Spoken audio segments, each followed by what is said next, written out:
이제 우리 하나님의 말씀을 받겠습니다. 오늘 우리에게 주시는 하나님 말씀은 누가복음 8장 4절에서 15절 말씀입니다. 신약성경 103쪽쯤에 있습니다. 누가복음 8장 4절에서 15절 말씀을 우리 함께 같이 교독하도록 하겠습니다. 각 동네 사람들이 예수께로 나와 큰 무리를 이루니 예수께서 비유로 말씀하시되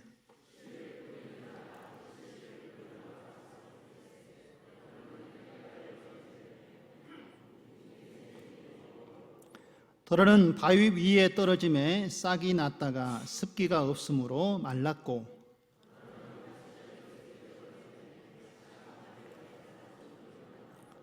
더러는 좋은 땅에 떨어짐에 나서 100배의 결실을 하였느니라. 이 말씀을 하시고 외치시되 들을 귀 있는 자는 들을지어다. 이르시되 하나님 나라의 비밀을 아는 것이 너희에게는 허락되었으나 다른 사람에게는 비유로 하나니 이는 그들로 보아도 보지 못하고 들어도 깨닫지 못하게 하려 함이라. 길가에 있다는 것은 말씀을 들은 자니 이에 마귀가 가서 그들이 믿어 구원을 얻지 못하게 하려고 말씀을 그 마음에서 빼앗는 것이요.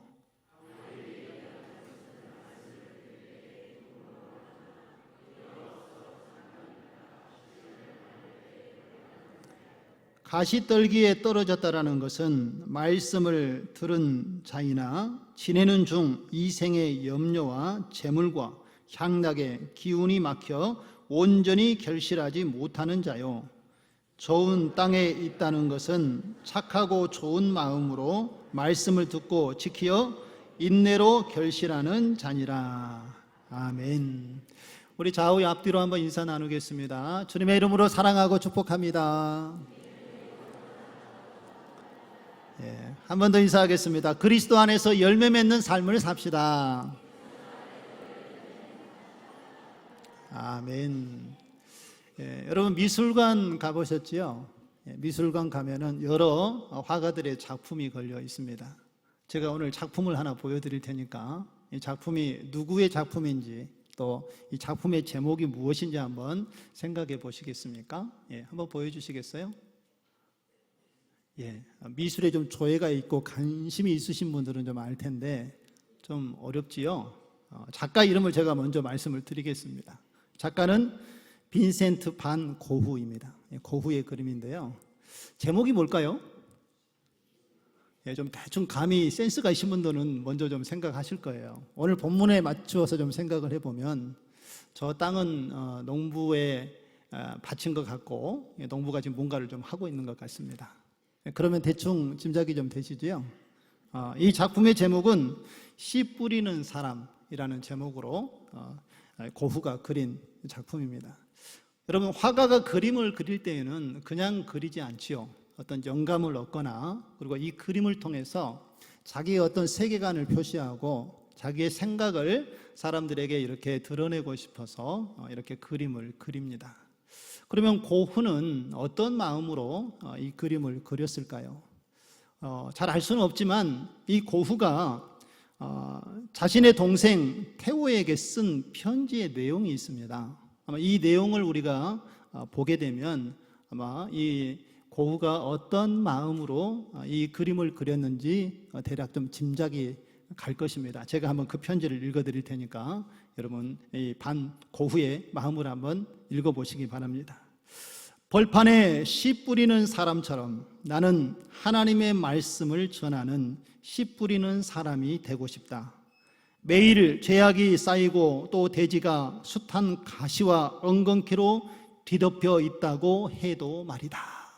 이렇게 동생에게 보낸 편지의 내용이 기록이 되어져 있습니다. 여러분 이 편지의 내용을 보면 이 빈센트 반 고흐가 어떤 마음으로 이 씨 뿌리는 사람의 작품을 그렸는지 대략 우리가 이해할 수 있으리라 생각이 되어집니다. 오늘 본문의 말씀은요, 예수님께서 하나님 나라, 천국이 어떤 곳인가에 대해서 말씀하기 위하여 한 비유를 들어서 설명하신 말씀입니다. 그래서 씨 뿌리는 자의 비유라고도 우리에게 잘 알려져 있고, 내 밭에 뿌려진 씨앗의 비유라는 제목으로도 오늘 본문의 내용은 잘 알려져 있는 말씀이고, 아마 여러분들도 어느 정도 내용은 잘 알고 파악하고 계시리라 생각이 되어집니다. 근데 성경에 보면은요, 오늘 이 본문의 말씀은 공간복음에 다 기록되어져 있는 말씀입니다. 마태복음에는 13장에 이 내용이 기록이 되어져 있고, 또 마가복음에게는 4장에 이 내용이 기록이 되어져 있습니다. 그리고 오늘 우리가 살펴본 누가복음에는 8장에 이 말씀이 기록이 되어져 있고, 각자의 저자의 입장에서 이 내용이 소술이 되어져 있습니다. 이렇게 공간복음에 같은 내용이 기록이 되어져 있는 것과, 또 여러분들이 설교 시간에 아마 이 본문의 말씀을 많이 들어서 아마 내용도 어느 정도 알고 있는 것을 보면, 그만큼 이 본문의 말씀이 우리에게 중요한 메시지를 주고 있기 때문에 공간복음에서도 비중 있게 다루고, 또 설교 시간에도 여러 번 여러분들에게 말씀을 전하게 된다 생각이 듭니다. 오늘 다시 한번 이 말씀을 여러분 저와 함께 묵상하시면서 이 시대를 살아가는 그리스도인들에게 하나님께서 어떠한 메시지를 주시는지 다시 한번 생각해보고, 또한 도전받고 또 하나님의 은혜를 경험하는 시간 되어지기를 간절히 소망합니다. 오늘 하나님 아버지께서는요, 이 생명의 씨앗을 우리에게 뿌리고, 이 마음밭에 그 말씀을 뿌려서 그 말씀 안에 풍성한 열매를 맺도록 오늘 비유를 들어서 우리에게 말씀을 해주고 있습니다. 그래서 네 가지 밭을 이야기하는데, 여기서 네 가지 밭은 바로 그 말씀을 받는 사람들의 마음으로 이야기를 하고 있습니다. 오늘 말씀을 읽다 보니까 네 가지 밭이 어떻게 우리에게 소개되어졌습니까?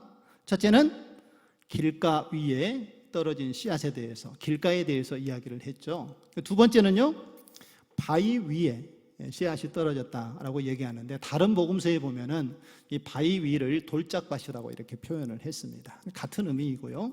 세 번째는 가시떨기 위에 씨앗이 떨어졌다라고 이렇게 오늘 본문은 이야기하는데, 또 다른 복음서에는 이제 가시덤불이다 이렇게 표현이 되어져 있습니다. 같은 의미고요. 마지막에는요, 가장 중요한 좋은 땅에 씨앗이 떨어진 것에 대한 비유를 오늘 예수님께서 말씀을 합니다. 오늘 이 비유를 함께 살펴보면서 우리에게 주시는 하나님의 은혜가 무엇인지 천천히 한번 살펴보도록 하겠습니다. 여러분, 이 팔레스타인 지역에, 예수님이 당시에 살았던 지역의 농부들이 씨앗을 파종을 할 때에는요, 우리가 파종하는 방법과는 조금 다르게 파종을 합니다. 여러분, 보통 땅에 씨앗을 심으면 어떻게 씨앗을 심습니까? 땅을 살짝 파서 씨앗을 심고, 또 그렇게 흙으로 땅을 씨앗을 덮어주죠. 그러면서 이제 싹이 나기를 기다리는데, 당시 이 팔레스타인 지역에서는 농부들이 씨를 뿌릴 때 그렇게 하나씩 심는 것이 아니라 소쿠리에 씨앗을 담고 땅에 이렇게 흙 뿌리듯이 씨앗을 이렇게 뿌리면서 파종을 합니다. 그리고 땅을 갈아엎어요. 그러면 자연스럽게 씨앗이 이제 땅 속에 들어가게 되죠. 그리고 씨앗이 이제 싹이 나서 자라도록 농부는 가꾸고 다듬고 이제 기다리게 됩니다. 이렇게 씨앗을 뿌리다 보면은 이제 대부분의 씨앗은 농부가 준비한 이 좋은 땅에 떨어지겠지요. 그런데 일부의 씨앗은 길가에 떨어지기도 하고, 주변에 돌밭에 바위 위에 떨어지기도 하고, 어떤 씨앗은 가시가 이렇게 나 있는 곳에, 정리되지 않은 곳에 떨어지기도 한다는 것입니다. 그런데 이제 문제는 이 씨앗이 어떤 밭에 떨어지느냐에 따라서 이 씨앗이 자라서 열매를 맺는 것도 있고, 또 열매를 맺지 못하는 것도 있다라고 오늘 비유에서는 이야기를 하고 있습니다. 그러면 오늘 이야기는 비유로 말씀되어진 것이기 때문에 오늘 비유에 등장하는 단어들이 어떤 의미를 가지고 있는지 우리가 이해를 해야 이 본문의 말씀을 제대로 우리가 이해할 수가 있겠지요. 몇 가지 나와 있는 단어의 그 상징적인 의미를 오늘 한번 먼저 살펴보고 이야기를 이어가 보도록 하겠습니다. 그러면 첫 번째, 이 씨가 의미하는 것은 무엇일까요? 오늘 11절에 보면 이 씨는 하나님의 말씀이다 라고 이야기를 하고 있습니다. 그리고 이 씨가 뿌려지는 밭, 이 밭은 무엇이라고 얘기하고 있습니까? 하나님의 말씀을 받는 사람들의 마음, 이것이 바로 오늘 이 밭이다라고 비유로 이야기를 하고 있고요. 그리고 열매는 무엇일까요? 오늘 우리 본문에는 이제 결실이다라고 이렇게 표현을 했는데, 이 열매라는 것은 이제 구원, 하나님의 구원의 열매에 대해서 이야기를 하고 있습니다. 이것이 왜 열매가 구원이 되는가 하면은요, 오늘 12절 말씀을 먼저 우리가 살펴보면은요, 12절에 이런 말씀이 있습니다. 길가에 있다는 것은 말씀을 들은 자니 이에 마귀가 가서 그들이 믿어 구원을 얻지 못하게 하려고 말씀을 그 마음에서 빼앗는 것이다 라고 이렇게 길가에 뜨려진 씨앗에 대해서 비유로 설명할 때 이야기를 하고 있습니다. 무슨 얘기인가 하면은요, 마귀가 우리가 하나님의 말씀이 들려졌을 때에 그 말씀을 깨닫기도 전에 그 마음에 뿌려진 말씀을 빼앗아가서 무엇을 얻지 못하게 한다고 그랬습니까? 구원을 얻지 못하도록 하기 위해서. 그 말씀을 믿어야 구원에 이르게 되는데 그 구원을 얻지 못하도록 말씀을 빼앗아 가버린다라고 이야기를 하고 있습니다. 이러 보건대 바로 이 말씀을 듣고 맺혀지는 열매는 하나님께서 베푸시는 구원의 열매라는 것을 우리가 알 수 있다라는 것이죠. 그러면 여러분, 구원이 무엇일까요? 제가 질문을 한번 드리겠습니다. 여러분, 구원 받으셨습니까? 네, 할렐루야. 우리는 하나님의 구원의 은혜를 받은 하나님의 자녀들이죠. 그러면 구원이 무엇입니까? 라고 묻는다면 아는데 대답이 잘 안 되는 경우가 있죠. 머릿속에는 다 이해는 했는데 막상 설명하려면은 좀 이해가 어려워서 구체적으로 표현을 못할 때가 있습니다. 구원은 무엇입니까? 하나님께서 그 정의와 또 하나님의 그 사랑을 통하여서 이것이 만난 자리에 하나님의 십자가가 있죠.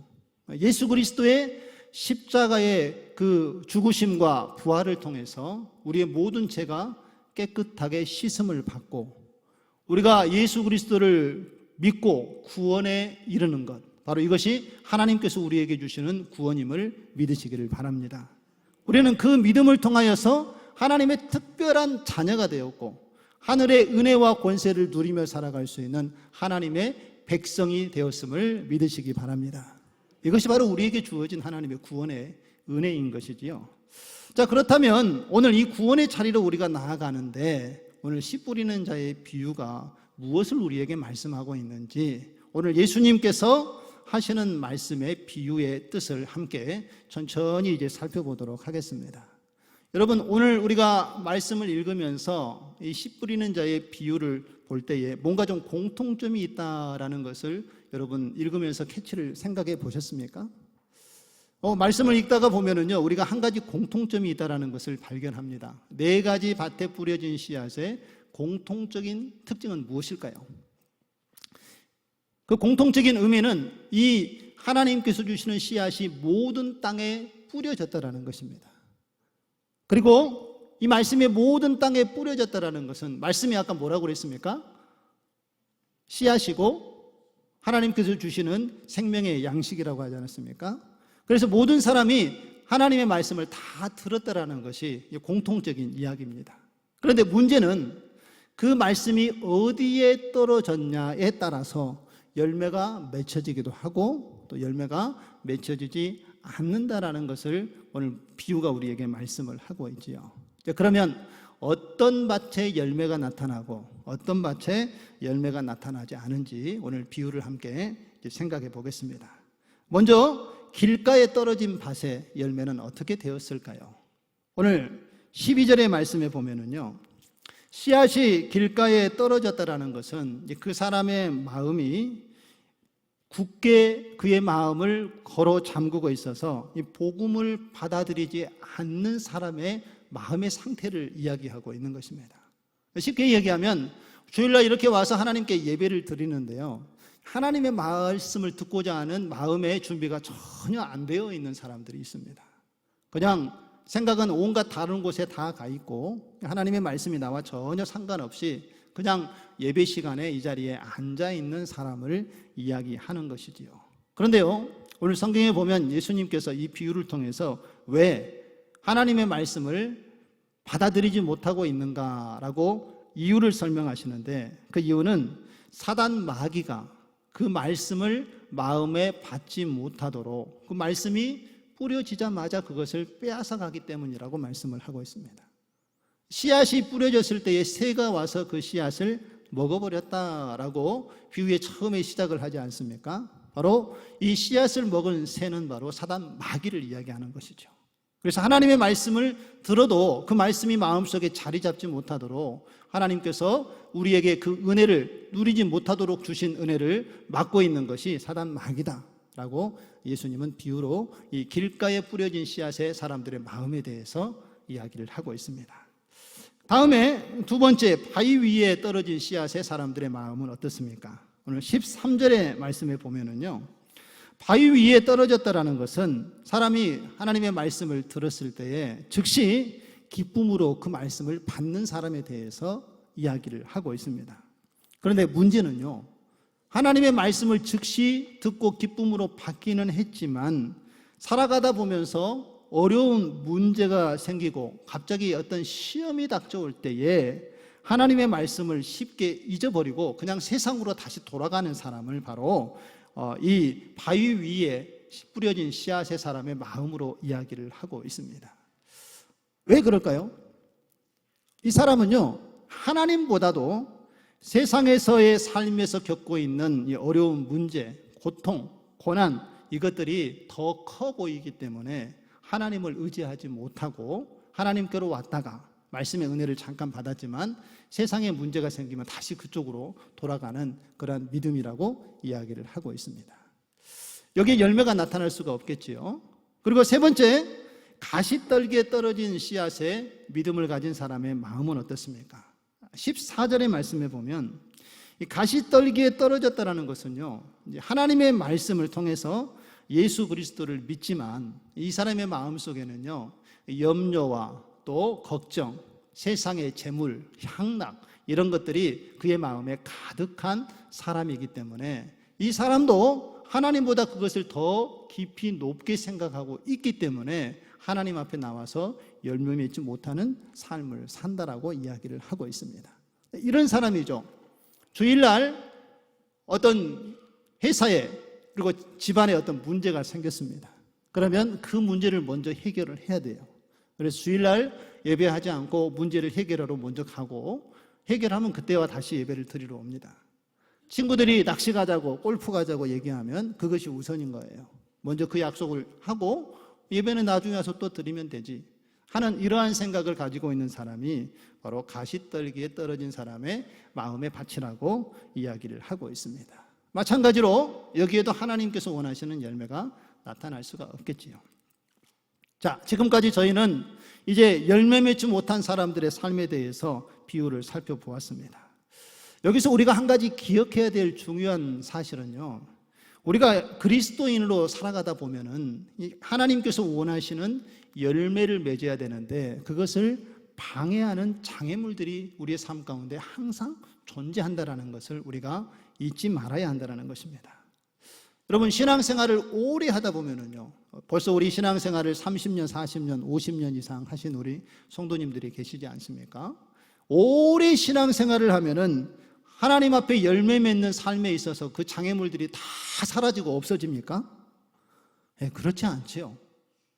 하나님을 믿는 믿음 안에서 신실하게 주님을 바라보면 우리가 시험에 넘어지지 않고 하나님의 인도하심을 받기도 하지만 어떠한 삶의 현장 속에서는 여전히 이 삶의 장애물들이 나를 괴롭히게 하고 또 하나님의 기뻐하시는 열매를 맺지 못하고 살아갈 때가 있는 것을 삶 속에서 늘 경험을 하게 됩니다. 그런데 우리가 놓치지 말아야 될 것은요, 그런 삶의 유혹을 주고 하나님께로 나아가는 방해하는 장애물들이 나타날 때에 그 장애물들에게 우리의 마음을 뺏기고 내어 주어버리면은요, 하나님께서 우리에게 주시는 풍성한 삶을 우리가 누릴 수 있겠습니까? 없겠습니까? 누릴 수 없다라는 것입니다. 하나님의 자녀요, 하나님의 백성으로서의 그 특권을 누리며 살지 못하게 된다라는 것입니다. 그래서 우리가 오늘 하나님께서 주시는 이 약속의 말씀을 붙잡고 어떻게 하나님의 자녀요, 백성으로 풍성한 열매 맺는 삶을 살아갈 것인가에 대해서 오늘 주시는 말씀을 통하여 이제 우리에게 주시는 네 번째 비유의 말씀으로 그 진리의 말씀이 무엇인지 함께 살펴보도록 하겠습니다. 지금 세 가지의 비유를 통하여서는 열매를 맺지 못했지만 이제 네 번째 비유는 그 열매 맺는 삶이 무엇인지 우리에게 분명하게 말씀을 해주고 있습니다. 바로 네 번째 비유가 좋은 땅에 떨어진 씨앗의 비유입니다. 오늘 15절의 말씀을 한번 보실까요? 오늘 우리가 살펴볼 말씀 중에 가장 핵심적이고 중요한 말씀이 오늘 15절에 기록이 되어져 있습니다. 우리 같이 한번 천천히 그 의미를 생각하면서 읽어보도록 하겠습니다. 좋은 땅에 있다는 것은 착하고 좋은 마음으로 말씀을 듣고 지키어 인내로 결실하는 자니라. 할렐루야. 다시 한번 읽겠습니다. 중요하기 때문에요. 시작. 좋은 땅에 있다는 것은 착하고 좋은 마음으로 말씀을 듣고 지키어 인내로 결실하는 자니라. 제가 읽을 때 두 번 끊어서 읽었거든요. 그래서 오늘 그 좋은 열매 맺는 삶의 메시지는 세 가지로 나누어서 제가 함께 말씀을 나누도록 하겠습니다. 자, 그러면 우리 그리스도인들이 열매 맺기 위해서 첫 번째, 착하고 좋은 마음으로 하나님의 말씀을 들어야 우리가 열매 맺는 삶을 살 수 있다는 것입니다. 그러면요, 착하고 좋은 마음으로 말씀을 듣는다는 의미가 무엇일까요? 이 말의 의미는요, 우리가 하나님의 말씀을 들을 때에 이 말씀이 나를 향하여 주시는 하나님의 말씀이라는 것으로 그 말씀을 받는 자세에 대해서 이야기를 하는 것입니다. 여러분은 하나님의 말씀을 들을 때 예배 시간에 어떠한 마음의 자세로 하나님의 말씀을 듣습니까? 하나님께서 주시는 말씀은요, 바로 나에게 주시는 하나님의 말씀인 것을 믿으시기를 바랍니다. 다른 사람이 아니라 하나님께서 나에게 집중하셔서 내 문제를 보시고 내가 어떻게 하나님 앞에 서야 할지를 분명하게 말씀을 통하여 이야기하신다는 것입니다.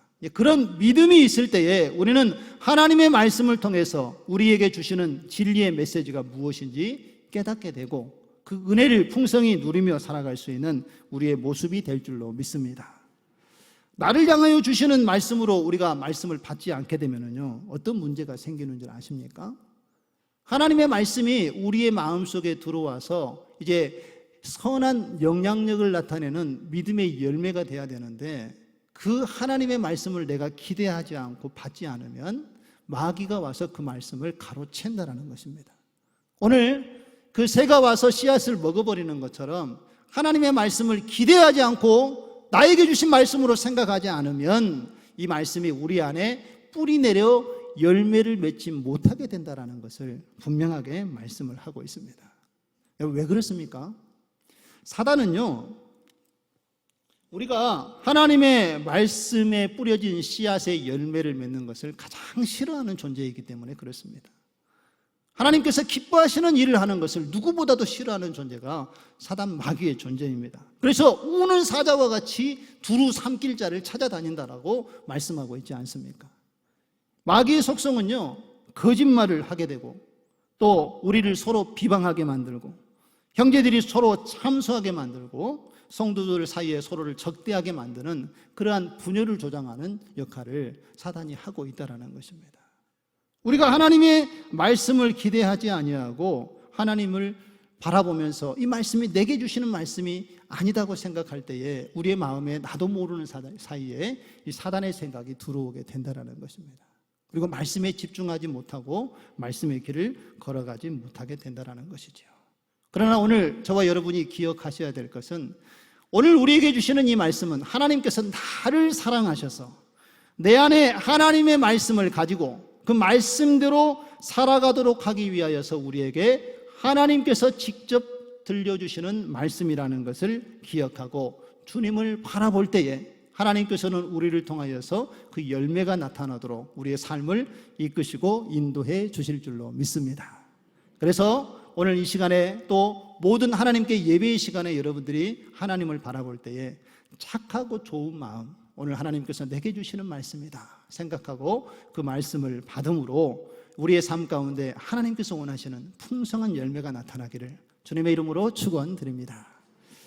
두 번째로는 우리가 그리스도 안에서 풍성한 열매를 맺으려면요, 이 하나님의 말씀을 듣고 그 말씀을 굳게 간직하는 믿음이 있어야 된다는 것입니다.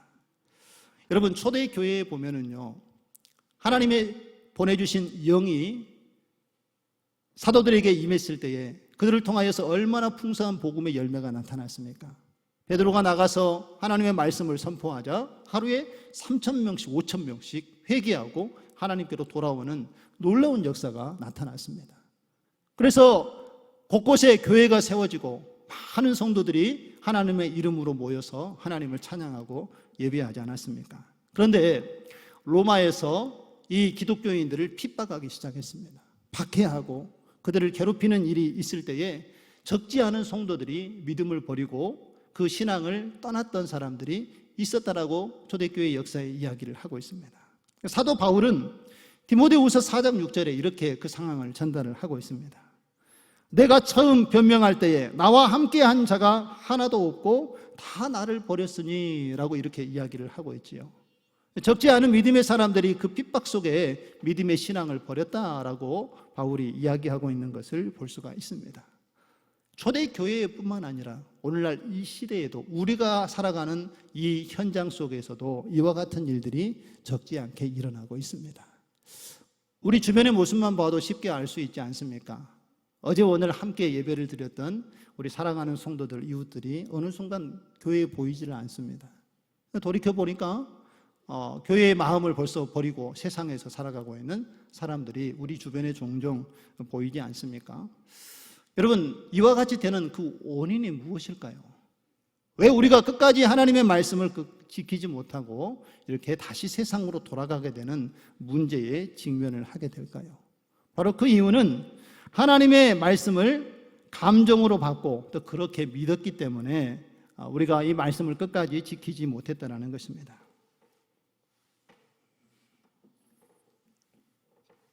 저만 덥습니까? 예, 조금 덥네요. 우리가 이렇게 마음을 지키지 못하고 무너지는 이유는 이제 감정적으로 하나님을 믿고 또 우리의 믿음을 하나님 앞에 바로 드리지 못했기 때문이라는 거였죠. 여러분, 우리가 감정에 치우쳐서 신앙생활을 하다 보면은요, 이러한 감정의 표현이 하나님의 믿음을 진실하게 표현하지 못하도록 가로막게 된다는 것입니다. 감정적으로 우리가 믿음의 신앙을 표현하기도 합니다. 그런데 이 믿음의 신앙은요, 가장 낮은 차원의 믿음의 신앙이라는 것이죠. 처음 예수님을 믿을 때에 하나님이 주신 은혜를 생각하며 얼마나 기쁘고 좋습니까? 그래서 하나님 감사합니다 라고 기쁨으로 감사를 표현하지만 이 감정에 치우쳐 있는 믿음은요, 조그만 일상의 어려운 문제가 나타나게 되면은 반대로 시험에 들었다고, 내가 오늘 어떻게 해야 될지 모르겠다고 하면서 금세 그 뜨거웠던 마음들이 식어지고 세상으로 돌아가는 마음을 이 감정 속에서 표현하게 된다는 것입니다. 그래서 우리는 하나님을 믿는 이 믿음 안에서요, 이러한 감정의 믿음의 함정에 빠지지 않도록 우리가 주의해야 된다는 것입니다. 하나님의 말씀을 들을 때에 지식으로 이해해 주시는 성령의 은혜를 깨닫고 그 말씀이 이해되어지면 그 말씀이 우리의 가슴으로 들어와야 합니다. 그리고 가슴에서 그 말씀을 감동으로 우리가 느껴야 하고, 또 그 말씀이 감동이 되어지면 이제 이 말씀을 가지고 세상으로 삶 속에 나아가서 말씀을 가지고 사는 믿음이 우리에게 있을 때에 이 말씀이 우리에게 생명이 되는 말씀 되는 것을 믿으시기를 바랍니다. 우리가 문제가 닥치면은 이 문제가 우리 안에 있을 때에 하나님을 향한 신실한 믿음을 가지고 있는 성도들은요, 어떤 생각을 하냐 하면은요, 이 문제 뒤에 너머에 계시는 하나님이 무엇을 계획하고 있을까? 나를 위하여서 무엇을 준비하고 있을까? 하나님의 계획을 믿음의 눈으로 바라보게 된다는 것입니다.